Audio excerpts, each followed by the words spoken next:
Vítajme náš kámo. John, good to see you again. This is John Drake. Yes, it's One of our boys, I think you remember him. we met in Kisumu in March. Yeah. No, už je to skoro rok, čo sme boli aj s pánom rektorom na návšteve u vás v Kisumu. Ako sa vám darí odtedy? Čo sa vtedy zmenilo, zlepšilo na projekte? Čo nové? A tak vďaka univerzite a Sv. Alžbety a vďaka nejakým sponzorom, napríklad Demi Olem, tak sme mohli prijať do nášho centra posunových chalanov a do pár chalanov sme dali aj do škôl a pokračujeme na našej ceste. Tak ako vždy, akože snažíme sa. Super, perfektne. Čiže že nás si zvolá takto poukazujem trošku do Slovenska, z tvojho kraja, z tvojej rodiny, z tvojho života. Áno. John Ray vlastne je s nama už od roku 2018 a vlastne aj bola aj tá možnosť vlastne mu vybaviť pas.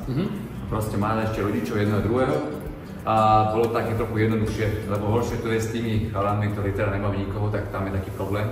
A tak tým, že vlastne tady to bolo také, tak sa nám to podarilo a vlastne sme tu a vidí, ako nám je na Slovensku dobre. John, what did you enjoy the most during your stay in Slovakia? What are you enjoying the most? What I'm doing was I used to work sometimes, we are visiting some places, we are working, we just actually we came in this school, I've seen the school, I've seen the people who used to support us in our center. And I enjoy it even, I saw it today, I met with you, the people who used to support us even. We can thank Thomas School for it even. Ty sa Tomáško, right?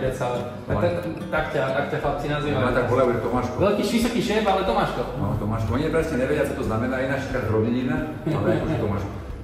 Aj, to je taký pekný. Ortómy. Pekné, to je také pekné ilustrácia toho, ako tak familiárne fungujete. My keď sme videli, boli ste návštevy, tak sme videli, že naozaj ste dobrá partia, aj proste tí chalani ťa berú ako takého prirodzeného lídera, však tak by to malo byť, ale vidia, že proste dávaš im srdiečko, dávaš to svoju dušu, tak za to ti patrí veľká vďaka. Však už vlastne v roku 2013 pracuješ pre našu školu, bol si v viacerých krajinách, viacerých projektoch a myslím, že to Kisumu, už sa teraz usadil v tom Kisumu a vezmeš sa chalanom z ulice, ktorí naozaj nikoho iného nemajú. Takže veľká vďaka za tvoju prácu a ja už doskoro budeš odchádzať náspäť do Kene, tak ti želáme Na budúci týždeň v útorok. Po 11. letíme. Dobre, tak nech sa ti darí. Tomáš, Ďakujem pekne. John, all the best. Yes, thank you.